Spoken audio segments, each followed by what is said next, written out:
Razakar cinema pre release ఫంక్షన్కి వచ్చిన పెద్దలు సోదరులు వెంకటరమణారెడ్డి గారు, రాకేష్ రెడ్డి గారు, మా favourite revolutionary personality Narayana Murthy గారు, మాధవిలత గారు, మరియు మా సమర్వీర్ క్రియేషన్స్ టీమ్, అట్లాగే ఈ తారాగణం తేజ్ సప్రు గారు, బాబీ సింహ గారు, రాజ్ అర్జున్ గారు, వేదిక గారు, అనుశ్రేయ గారు, ఇంద్రజ గారు, అట్లాగే చాలామంది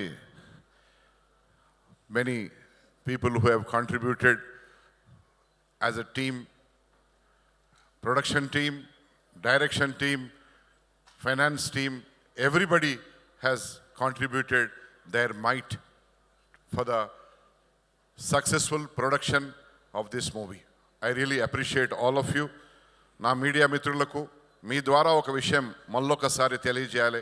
ఇప్పటికే 4 సార్లు 5 సార్లు స్టేజ్ మీద నుంచి మాట్లాడాను. ఈ చిత్రం నిర్మించింది ఈనాటి సమాజానికి గతంలో జరిగిన విషయాలను తెలియజెప్పడానికే. కొంతమంది మానిన గాయాలను మళ్ళీ తెరుస్తున్నారు, మళ్ళీ ఓపెన్ చేస్తున్నారు. ఇది ఈ గాయం కాదు, ఇది దీనికి పేరే లేదు. ఎందుకంటే ఏ ప్రపంచంలో ఏ చరిత్రలో కూడా ఒక రాజు తన సొంత ప్రజల మీద ఇంత బలప్రయోగం, ఇంత అమానవీయంగా ప్రవర్తించిన ఘటనలు కానీ, చరిత్ర కానీ, ఇన్ఫర్మేషన్ కానీ ఎక్కడ కూడా లేదు. దానికోసమే ఆనాడు ఆయన అనుంగు మిత్రుడు ఖాసిం రిజ్వీ, అట్లాగే రజాకార్లు చేసిన మారణ హోమాన్ని ఆనాటి ప్రిన్స్లీ హైదరాబాద్ స్టేట్లో సొంత ప్రజల మీద ఒక సొంత దేశం తుర్కిస్తాన్ అనేది ఏర్పాటు చేసుకోవడానికి వాళ్ళు చేసిన ప్రయత్నము అది మామూలుది కాదు. నా సోదరుడు రాకేష్ రెడ్డి గారు మాట్లాడినట్టు ఇది గత చరిత్ర కాదు, మళ్ళీ ఫ్యూచర్లో కూడా పునరావృతం కావచ్చు. If we don't unite, all the majority people have to unite. Why should you not unite? Why are you scared? Why did not anybody produce this movie called Razakar in these 75 years? Why did not anybody? Everybody thinks, why should we disturb somebody's mental peace? Why should we play with a delicate issue? What is delicate issue? Delicate issue? What is delicate issue?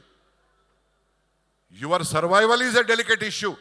If somebody is attacking on you day in, day out, that is a delicate issue.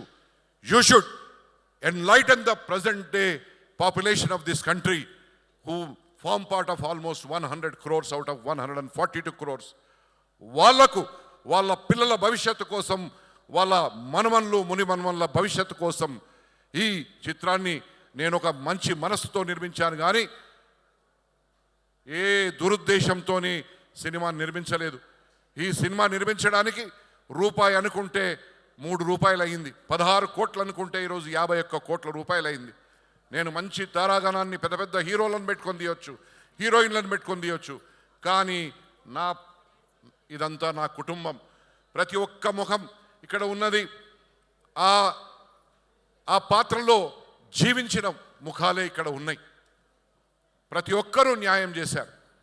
ఇది గత చరిత్రను చిత్రంగా రూపొందించిన నా సోదరుడు యాటా సత్యనారాయణ చాలా కష్టపడ్డాడు. ఆయన టీం కూడా చాలా కష్టపడ్డది.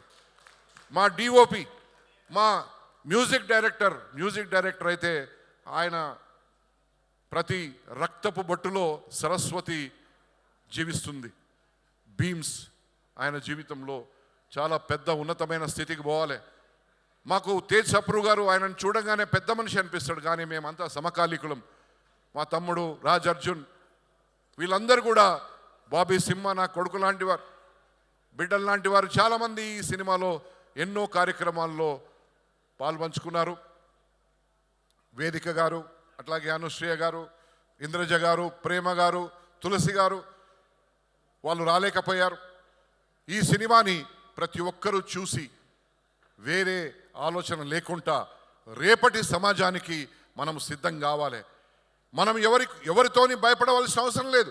మనది గంగా జమున తైజీబ్ అన్నప్పుడు ఎదుటి వాళ్ళు ఏదైనా వేరే విధంగా మాట్లాడితే మనం ఏనుగు పోతున్నట్టు కుక్కలు మురిగినట్టుగా పోవాలి. కానీ ఎవడితో నువ్వు కత్తి తీస్తే నేను కత్తి తీస్తా అనే పరిస్థితి ఏ హిందువుది కాదు, ఏ భరతమాత బిడ్డది కాదు, ఏ భగత్ సింగ్ తమ్మునిది కాదు. ఎవరైనా కానీ సహనంతో ముందుకు పోవాలి. ఈ చిత్రాన్ని చరిత్రగా చూడాలి. మళ్ళా భవిష్యత్తులో ఇట్లాంటి చరిత్ర పునరావృతం కావాలంటే మీరందరూ ఐకమత్యంతో కళ్ళు తెరిచి జీవించాలనే ఆలోచనతోని నేను చాలామంది వచ్చారు మీడియా మిత్రులు, వీళ్ళందరికీ కూడా నా వెల్విషర్స్ మైపాల్ రెడ్డి, సురేష్ కొచ్చెటిల్ గారు, మళ్ళా మా బిడ్డ లాంటిది అంటే నా చెల్లె లాంటిది రావి నారాయణ రెడ్డి గారి మనవరాలు, మీరు పైకి రావాలి ఒకసారి మాతో పాటు ఈ స్టేజ్ పంచుకోవాలని చెప్పి నేను కోరుకుంటున్నాను. Please come Prabhavati. ఇది ఇంతే, ఎక్కువ మాట్లాడాను ఎందుకంటే చాలామంది సోదర సోదరి మనలందరూ మాట్లాడారు. ఈ చిత్ర నిర్మాణం అంత ఈజీగా జరగలే. గత ప్రభుత్వం ఏమో అనుకుంది, వాళ్ళ గురించి తీస్తున్నా ఇంకేం చేస్తున్నా అనే పెద్ద డౌట్. ఇది ఎవ్వని గురించి కాదు, భావి తరాల ప్రజల కోసం, భావి భారత ప్రజల కోసం. ఈ భారతదేశం గతంలో ఎంత దృఢంగా ఉందో ఈనాడు ఇంకా దృఢంగా ఉంది. రాబోయే తరాల్లో చాలా పెద్ద ఎత్తున ప్రపంచంలోనే ఒక మంచి బలీయమైన ఒక దేశంగా అవతరిస్తున్నది. దానికోసం ప్రతి ఒక్కరూ ఈరోజు మనం youngest country in the world అంటారు మన భారతదేశాన్ని. రాబోయే రోజుల్లో ఈ యంగెస్ట్ కంట్రీలో ఉన్న భావి భారత పౌరులు ప్రతి ఒక్కరూ సంఘటితమై మన భరతమాతకు నివాళులర్పించాలి. అట్లాగే 17 సెప్టెంబర్ నాడు హైదరాబాద్ విమోచన దినంగా ప్రకటించాలని చెప్పి చాలామంది సూడో సెక్యులరిస్టులు చాలామంది మాట్లాడారు. కానీ పదవుల్లోకి రాగానే 17 సెప్టెంబర్ మర్చిపోతారు. We are very happy. ఈరోజు కేంద్ర ప్రభుత్వము నరేంద్ర మోడీ గారి నాయకత్వంలో, అమిత్ షా గారి నాయకత్వంలో ఈ అఫీషియల్ గెజెట్ ప్రచురించి ప్రతి 17 సెప్టెంబర్ నాడు హైదరాబాద్ విమోచన దినం కేంద్ర ప్రభుత్వం నిర్వహిస్తుందని చెప్పి ఏదైతే నిర్ణయం తీసుకున్నారో నిజంగా వాళ్ళకు సల్యూట్. వాళ్ళు చెప్పిన సారాంశం ఏంటిదంటే this is to infuse the patriotism into the people of this area, and also to pay the homage to the martyrs who have sacrificed fighting for their land against the Razakars అని చెప్పేది ఏదైతే చేశారో నిజంగా we cannot ఆ బాకీ మనం తీర్చుకోలేము, ఆ రుణం తీర్చుకోలేము. మరొక్కసారి సర్దార్ వల్లభాయ్ పటేల్కు నా హృదయపూర్వక నివాళులర్పిస్తూ జై బోలో భారత్ మాతాకి జై.